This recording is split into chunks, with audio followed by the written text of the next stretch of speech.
আল্লাহ বললেন, আগুন খবরদার, আমার ইব্রাহিমের গায়ের যেন পশম না পুড়ে যায়, কারণ ইব্রাহিমের সন্তান হবে ইসমাইল, আর ওই ইসমাইলের বংশে আমি পাঠাবো আখিরি জামানার পয়গাম্বার।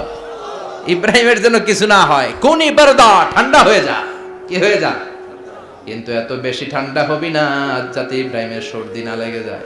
40 দিন ছিলেন এই আগুনের কুণ্ডুলিতে, কিচ্ছু হয় না। শেষ জীবনে উনি ওনার নাতিপুতিদের সাথে গল্পের সময় বলতেন যে আমার জীবনে সবচেয়ে আরামদায়ক সময় কাটিয়েছি আমি ইব্রাহিমের আগুনের, নমরুদের আগুনের কুণ্ডুলির ভেতরে থেকে। চিল্লায় এখন সুবহানাল্লাহ। আল্লাহ বলে, তোরে মারতে আমার কামান লাগবে না, গোলা লাগবে না, ফেরেশতা লাগবে না, তলোয়ার লাগবে না, নমরুদ তোরে মারবো আমি ল্যাংড়া মশা দিয়া। আল্লাহ একটা ল্যাংড়া মশা পাঠালেন।